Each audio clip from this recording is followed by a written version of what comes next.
Hello everyone, I am the newspaper guy and स्वागत है आप सबका हमारे एक और नए वीडियो में। चाय भारतीय लोगों द्वारा सेवन किया जाने वाला एक दिव्य द्रव्य जो कुछ ही क्षणों में व्यक्ति विशेष को चरम सुख की अनुभूति करा सकता है। भारत में चाय सिर्फ एक ड्रिंक नहीं है, इमोशन है। यहाँ पॉलिटिक्स से लेकर करियर तक हर डिस्कशन बिना चाय के अधूरा है, एंड इवन हमारे सुप्रीम लीडर भी। पर ज्यादातर भारतीयों को यही नहीं पता कि चाय एक्चुअली एक इंडियन ड्रिंक नहीं है।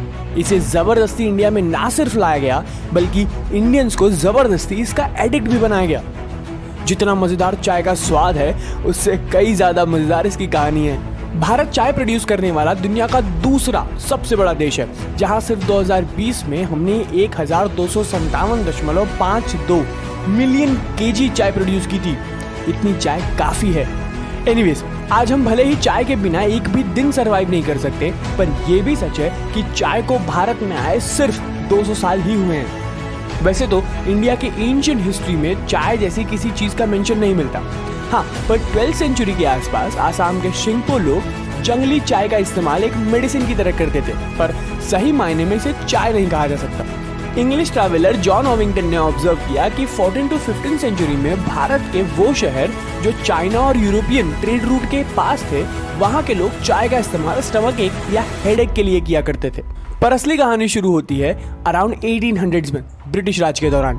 भारत में चाय के प्रोडक्शन की शुरुआत ब्रिटेन और चाइना के कॉन्फ्लिक्ट की वजह से हुई। एरिका रैपापर्ट, एक फूड हिस्टोरियन, जो अपनी किताब a thirst for empire how tea shape the modern world में बताती हैं कि ये वो समय था जब पूरी दुनिया में चाय सिर्फ चाइना में प्रोड्यूस की जाती थी। टेक्निकली चाय की मोनोपोली सिर्फ चाइना के पास थी। चाइनीज कई सदियों से चाय पी रहे थे और 17वीं सेंचुरी में पहली बार डच ट्रैवलर्स अपनी ट्रिप से चाय को लेकर फार ईस्ट तक आए और बहुत ही कम समय में चाय यूरोपियन कैपिटल्स में हद से ज्यादा पॉपुलर हो गई। अकेले ब्रिटेन 1800s में हर साल 40 मिलियन पाउंड की चाय खरीदता था चाइना से, और चाय ब्रिटिश एम्पायर के बिजनेस का एक बड़ा हिस्सा बन चुका था। चाइना से चाय खरीदने के लिए ब्रिटिशर्स उन्हें ओपियम सप्लाई किया करते थे, जिसे वो जबरदस्ती भारत के मिट्टी में प्रोड्यूस किया करते थे। धीरे धीरे चाइनीज एम्परर को ये समझ आने लगा कि ओपियम उनकी आने वाली नस्लें बर्बाद कर देगा, और इसीलिए धीरे धीरे करके उन्होंने ये ट्रेड रुकवा दी।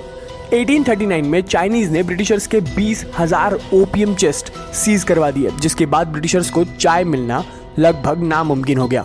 लेकिन इसके बाद भी ब्रिटिशर्स चाइना से इलीगली चाय को एक्सपोर्ट किया करते थे, पर इतनी चाय काफ़ी नहीं थी। और यहीं से शुरू होती है इंडिया को एक टी नेशन बनाने की पेचीदा कहानी। सारे ट्रेड रुक जाने के बाद ब्रिटिशर्स ने फैसला किया कि अब वो काम करेंगे जिसमें वो बहुत अच्छे हैं, वो चाइना से चाय चुरा लेंगे। इसके लिए उन्होंने स्कॉटिश बॉटनिस्ट रॉबर्ट फॉर्च्यून को चुना गया। इस मिशन में रॉबर्ट का काम था चाइना के इंटीरियर रीजन तक जाकर कैमेलिया साइनेंसिस नाम के पौधे को चुराना। कई सालों तक लगातार अनसक्सेसफुल अटेम्प्ट करने के बाद फाइनली रॉबर्ट ने चाइना के इंटीरियर रीजन में जाकर चाय के 20,000 पौधे और लगभग 85 वर्कर्स को चुरा लिया, एंड आई मीन लिटरली चुरा लिया, और उसे लेकर इंडिया के नॉर्थ ईस्ट रीजन तक आए। ईस्ट इंडिया कंपनी ने कॉलोनियल इंडिया को चाय के प्रोडक्शन के लिए चुना, और दुनिया में पहली बार चाइना के अलावा किसी और जगह चाय का प्रोडक्शन शुरू किया गया। और देखते ही देखते कुछ ही सालों में इंडिया दुनिया का सबसे फेवरेट टी प्रोड्यूसर बन गया, जहां इंडिया में प्रोड्यूस होने वाली चाय का मेजॉरिटी ऑफ हिस्सा एक्सपोर्ट कर दिया जाता था, और जो बच जाता था वो सिर्फ देश के कुछ बड़े बाबू साहेब लोगों तक ही पहुंचता था। अब वैसे तो ब्रिटिशर्स ने भारत के लिए काफ़ी इंपॉर्टेंट काम कर दिया था, पर ब्रिटिशर्स कोई काम करें और उसमें भारत के लोगों को तकलीफ ना हो, ऐसा हो सकता है? Bengali historian Gautam Bhadra, from an imperial product to a national drink, the culture of tea consumption in modern India में एक्सप्लेन करते हैं कि इंडिया को टी कैपिटल बनाने के लिए आसाम में कई जंगलों को कटवा दिया गया था, वहाँ की नेटिव फसलों को बर्बाद कर दिया गया, एंड आसाम के लोगों को ज़बरदस्ती मजदूर बनाया गया, उन्हें स्लेव्स की तरह ट्रीट किया गया। और जब ये सारी बातें देश के दूसरे कोनों तक पहुंची तो इन सारी बातों से नाराज होकर लोकल इंडियंस ने एंड कुछ अपर क्लास लोगों ने चाय को बॉयकॉट करना शुरू कर दिया। पर इससे ब्रिटिशर्स को कोई खास फर्क नहीं पड़ा, क्योंकि ज़्यादातर चाय को एक्सपोर्ट किया जाता था और इन सब से उनके रेवेन्यू को कोई फर्क नहीं पड़ने वाला था। कुछ ही सालों में भारत में टी प्रोडक्शन उसके पीक पर पहुंच गया और आने वाली सेंचुरी में ब्रिटिशर्स ने बहुत पैसे कमाए।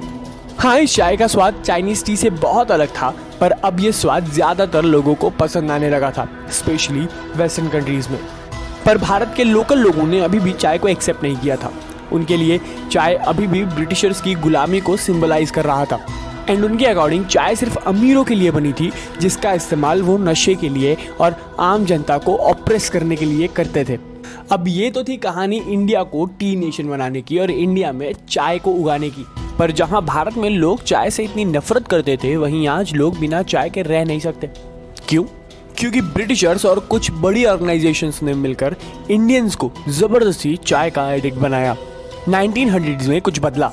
वेस्टर्न कंट्रीज अचानक इकोनॉमिक डिप्रेशन में चली गईं, देश आज़ाद होने लगे, अमेरिका न्यू सुपर पावर बनने लगा और सबसे इम्पोर्टेंट, जिस ब्रिटिश एम्पायर का सूरज कभी नहीं ढलने वाला था, अब वहाँ शाम होने लगी थी। सडनली टी ट्रेडर्स के पास चाय की भरमार हो गई। वेस्टर्न कंट्रीज में अब कोई भी चाय को खरीदने के लिए तैयार नहीं था, जिसे लगातार ब्रिटिश एम्पायर को नुकसान झेलना पड़ रहा था। और यही वो समय था जब ट्रेडर्स ने डोमेस्टिक मार्केट में अप्रोच करना सही समझा। उन्होंने मिडिल और अपर क्लास इंडियंस को टारगेट किया, जहां कई मार्केटिंग कैंपेन्स लॉन्च किए गए।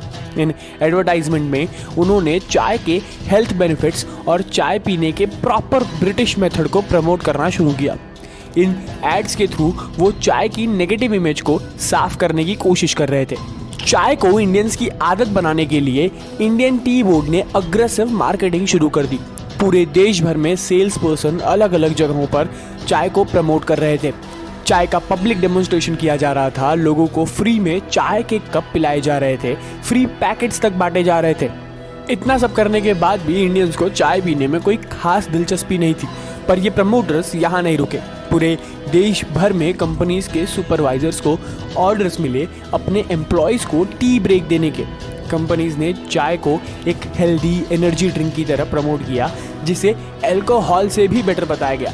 ब्रिटिशर्स द्वारा आसाम के लोगों पर किए गए अत्याचार एंड भारत में चल रहे फ्रीडम मूवमेंट के चलते इंडिया के लिए चाय की इमेज काफ़ी कॉम्प्लिकेटेड हो चुकी थी। और इसी समय गांधी ने भी चाय को अनहेल्दी कहकर क्रिटिसाइज किया, जो टी बोर्ड के लिए अच्छी बात नहीं थी। इतना सब होने के बाद भी टी बोर्ड ने हार नहीं मानी और जैसे ही भारत को आज़ादी मिली, उन्होंने अपनी टी ब्रांड्स को इंडियन नेशनलिस्ट और इंडिपेंडेंस के साथ जोड़कर बेचना शुरू कर दिया, जिसके लिए उन्होंने रीजनल कल्चर एंड लैंग्वेजेस का यूज़ करना शुरू किया। बट एक दिन कुछ अलग हुआ।